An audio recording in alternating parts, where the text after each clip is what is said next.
Gotta keep moving. Contact! Let's go! Move out! Secure the drop zone! The plane's down! Surrounded, completely cut off on a jungle ridge in northern Burma for 11 straight days. No resupply reaching them except what could be dropped from the air into a shrinking pocket of exhausted, starving men. Below them, dead pack mules, killed by their own soldiers and left to rot in the heat specifically to mask the smell of the living troops still dug in above. And then, on the 12th day, a Japanese sergeant, certain his men had the Americans beaten, shouted a taunt across the lines in English words meant to break the last of their will. Instead, they triggered one of the strangest and most decisive ambushes of the entire Pacific War. We'll show you exactly how that happened in a moment. First, you need to understand how a volunteer American jungle unit ended up surrounded on that ridge in the first place, 1,000 miles behind enemy lines, in a campaign most Americans have never been taught existed. They called themselves Galahad. History would remember them as Merrill's Marauders. This is the story of the only American ground combat unit to fight the Imperial Japanese Army on the Asian mainland, and the 11 days on a ridge called Nhpum Ga that nearly destroyed them, before a single soldier's near-impossible skill turned the siege inside out. The threat by late 1943, the war in the China-Burma-India theater had become one of the most strategically vital and most severely neglected fronts of the entire Second World War. China's ability to keep fighting Japan depended almost entirely on a single overland supply route, the Burma Road, and Japan had already severed it, forcing Allied cargo planes to fly a brutally dangerous route over the Himalayas, nicknamed the Hump, just to keep Chinese forces supplied at all. General Joseph Stilwell, the acerbic American commander overseeing Allied operations in the theater, had one overriding objective: punch a new supply corridor through the dense jungles and mountains of northern Burma, and in the process, seize the Japanese-held airfield at Myitkyina, the only all-weather airstrip in the entire region and the key to reopening a reliable route into China. To do it, Stilwell needed a unit capable of doing something no American formation had ever attempted at this scale, marching deep behind Japanese lines, through some of the most punishing terrain on Earth, sustained entirely by airdropped supplies, to outflank and disrupt Japanese forces that vastly outnumbered them in conventional strength.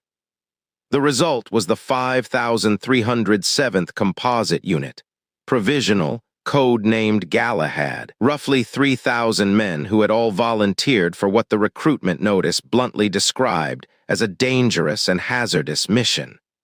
They trained in India, marched north along the Lido Road, and by February of 1944 were operating deep inside Japanese-controlled Burma, moving in columns through jungle so thick that visibility sometimes dropped to a few feet, carrying everything they owned on their backs or lashed to mules, facing an enemy force, the veteran Japanese 18th Division that had fought its way down the Malay Peninsula and through Singapore with a reputation for ferocity that few Allied units in Asia had yet managed to blunt.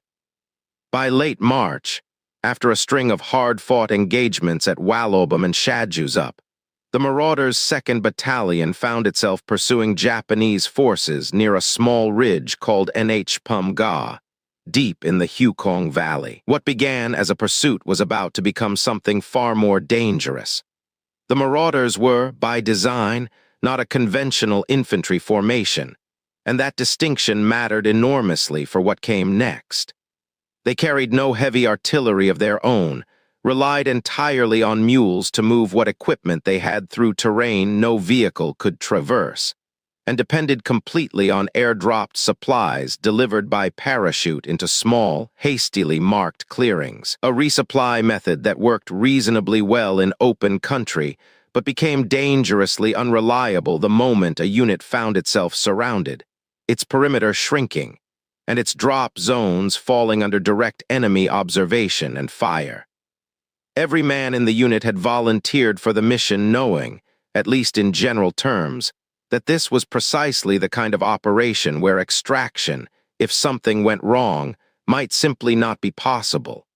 Lieutenant General Sam Wilson, one of the Marauders who would later help found the Army's Delta Force, put it with characteristic bluntness decades afterward.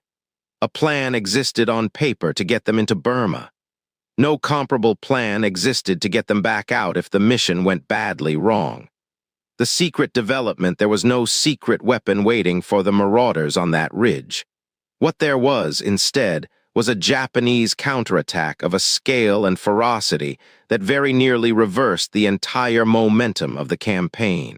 The Japanese 18th Division, recognizing an opportunity to trap and destroy an isolated American battalion deep in terrain that made rescue extraordinarily difficult, moved to surround the 2nd Battalion at Nhpum Ga in early April 1944.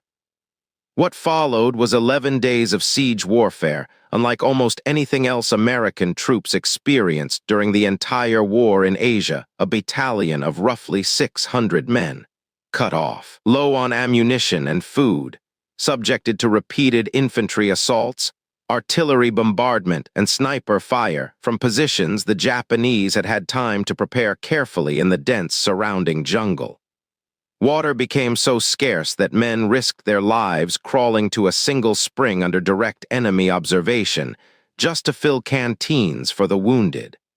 Pack mules, killed by shell fire or deliberately put down by their own handlers, were left where they fell because moving the carcasses meant exposing men to sniper fire, and their decomposing bodies in the tropical heat became both an unbearable stench the Americans had to live with and, oddly, a partial shield that made it harder for Japanese observers to pinpoint exactly where living troops were concentrated. Sergeant Roy Matsumoto, a Japanese-American soldier serving with the Marauders' Military Intelligence Service Detachment, had already proven decisive earlier in the campaign at Wallobum, where he intercepted and translated a careless Japanese radio transmission that let his battalion locate and destroy an enemy ammunition dump. At Nhpum Ga, with the siege dragging into its 2nd week and the battalion's situation growing steadily more desperate, Matsumoto crawled forward alone to a position close enough to the Japanese lines to eavesdrop directly on their conversations, listening in the language he had grown up speaking as the American-born son of Japanese immigrants, gathering intelligence that no other soldier in the unit was capable of extracting. Matsumoto's presence in the unit at all reflected one of the more complicated and quietly remarkable aspects of the entire Pacific War. He was one of 14 Nisei soldiers, American citizens of Japanese ancestry, serving with the Marauders' Military Intelligence Service Detachment, men whose own families had, in many cases, been forcibly relocated to internment camps under Executive Order 9066, even as they themselves volunteered to fight for the country that had imprisoned their relatives. General Merrill himself would later say plainly that he could not have accomplished the campaign without them, a rare and direct acknowledgement from a field commander of exactly how much the mission depended on soldiers whose loyalty had been publicly and officially questioned by the same government they were now risking their lives to serve. At Nhpum Ga, with the battalion's survival genuinely in question, that contribution was about to become undeniable. Technical supremacy. There is no chapter in this story about superior American firepower, because for 11 days at Nhpum Ga, the besieged Marauders had less of almost everything that conventionally decides a battle: less ammunition, less food, fewer reinforcements readily available, and a defensive perimeter shrinking by the day under sustained Japanese pressure. What decided the battle instead was intelligence, endurance, and a single soldier's extraordinary linguistic skill deployed at exactly the right moment. Positioned near the Japanese lines during a lull in the fighting, Matsumoto overheard Japanese officers planning a major assault intended, at last, to break through the American perimeter for good. He made his way back to report the exact time and direction of the coming attack to his battalion commander, information that let the Marauders reposition their remaining machine guns and prepare a kill zone precisely where the Japanese intended to strike. When the attack came, it walked directly into positions the Americans had had time to fully prepare, and the assault was shattered before it could gain any real ground. It was in the aftermath of that fighting that Matsumoto executed the single most audacious act of the entire siege, crawling forward once more into a position within easy earshot of the Japanese lines, close enough that a mistake in either direction could have meant his death within seconds. He began shouting commands in fluent Japanese, impersonating a Japanese officer ordering an immediate infantry charge directly into the prepared American machine gun positions. Confused, disoriented soldiers of the Japanese 18th Division, hearing what sounded like a legitimate order from their own command structure, rose from cover and charged forward exactly as instructed directly into a kill zone the Marauders had spent days preparing. Somewhere between 50 and 100 Japanese soldiers were killed in the resulting slaughter, an entire company effectively destroyed by a single American sergeant's command of a language his own government had, until recently, treated his family's community with suspicion for speaking at all.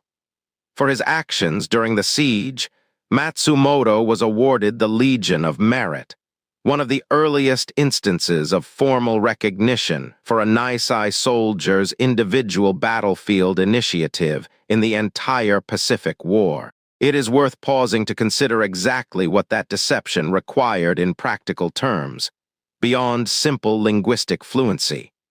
Matsumoto did not merely need to speak Japanese well enough to be understood. He needed to sound convincingly like an officer with genuine command authority, projecting exactly the right tone, cadence, and vocabulary that Japanese enlisted soldiers, trained from their first day of service to obey orders from a superior without hesitation, would respond to instinctively rather than questioning. He needed to do this while lying flat in dense undergrowth, close enough to the enemy line that his own voice was audible to soldiers who could, at any moment, have simply walked toward the sound and discovered him.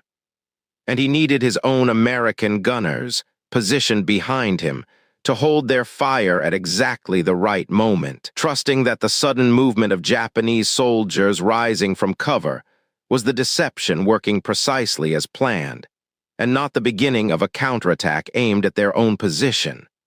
Every piece of that sequence depended on split-second coordination between men who could not see each other and could barely communicate beyond what had been arranged beforehand. The global impact, the siege at Nhpum Ga, was finally broken when the Marauders' 1st and 3rd Battalions, force marching through jungle terrain to reach their trapped comrades, arrived and drove off the surrounding Japanese forces, lifting the 11-day encirclement and reuniting the unit. The cost had been severe on both sides, and the psychological toll on the besieged 2nd Battalion, malnourished, dehydrated, and reduced by continuous combat, was significant. But the survival of that battalion and the destruction inflicted on the Japanese 18th Division during the failed assault Matsumoto's deception had helped shatter, preserved Galahad as an effective fighting force for the mission that still lay ahead of it, the campaign's ultimate objective. A 1,000-mile march still to come, culminating in a surprise assault on the airfield at Myitkyina itself. The rescue march itself deserves recognition on its own terms, separate from the intelligence operation that helped break the siege from within. The 1st and 3rd Battalions covered difficult jungle terrain at a pace that pushed their own men to the edge of collapse, driven by the knowledge that every additional day of delay meant additional casualties among their trapped comrades on the ridge above. When the two forces finally linked up, exhausted men who had spent 11 days rationing what little food and water remained found themselves receiving fresh supplies, including, according to surviving accounts, an airdropped delivery of fried chicken and bread that became, for men who had subsisted on almost nothing for nearly 2 weeks, one of the most vividly remembered moments of the entire campaign, a small, almost absurd detail that nonetheless captures something true about what actually mattered to exhausted soldiers in the immediate aftermath of survival. That final push, launched in April and reaching its objective in May of 1944, pushed the Marauders past what military historians studying the campaign have since described as the genuine limits of sustainable human endurance. By the time the unit's surviving members completed the march over the punishing Kumon Mountain range and seized the Myitkyina airfield in a surprise attack on May 17th, the original force of roughly 3,000 volunteers had been reduced to barely over 1,000 men still capable of fighting, the rest lost to combat, malaria, dysentery, typhus, and the sheer physical toll of sustained jungle warfare. The airfield's capture, however, delivered exactly the strategic result Stilwell had been pursuing since the campaign began control of the only all-weather airstrip in northern Burma, and with it, the ability to finally begin restoring a reliable overland and air supply corridor into China. When the town of Myitkyina itself fell after a grinding additional siege on August 3rd, the Marauders had, in the words of the distinguished unit citation later awarded to the entire formation, accomplished a mission that traversed more jungle terrain under continuous combat conditions than any other American Army formation in the entire war. The human cost of that achievement is difficult to overstate, and it did not end when the fighting itself stopped. Medical officers who examined the surviving Marauders after the Myitkyina campaign recorded an average weight loss of 35 pounds per infantryman, a statistic that, on its own, tells you almost everything about the physical toll of 5 months spent marching and fighting on a single daily ration, supplemented only by whatever could be dropped from the air. Of the 2,750 men who had entered Burma with the unit in February, official casualty figures compiled by the Army's Adjutant General recorded 424 battle casualties and nearly 2,000 additional cases of disease between February and June of 1944 alone. Figures that meant, in practical terms, that illness and exhaustion claimed more men from the ranks than enemy action ever did. A grim statistic common to jungle campaigns throughout the region, but rarely inflicted on a single American unit with this much intensity and over this short a span of time. Conclusion of the original 2,750 men who entered combat with Galahad in February of 1944, only a small fraction remained standing, unwounded and undiseased, by the time Myitkyina finally fell in August. Retired Lieutenant General Sam Wilson, one of the Marauders who lived to see his own 100th birthday decades later, described the unit's operating philosophy in words that carried no embellishment at all. Their secret, he said, was simply learning to take the next step. That is not a phrase built for a recruiting poster. It is the plain, exhausted truth of what an 11-day siege on a jungle ridge, followed by a 1,000-mile march through some of the most hostile terrain on the planet, actually demanded of the men who lived through it.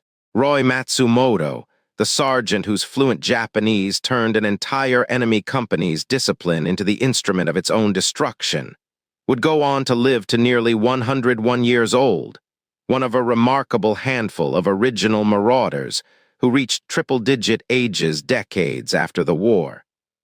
He died on the anniversary of the very rescue that broke the siege at Nhpum Ga, a coincidence of timing that feels, in retrospect, almost too precise to be accidental.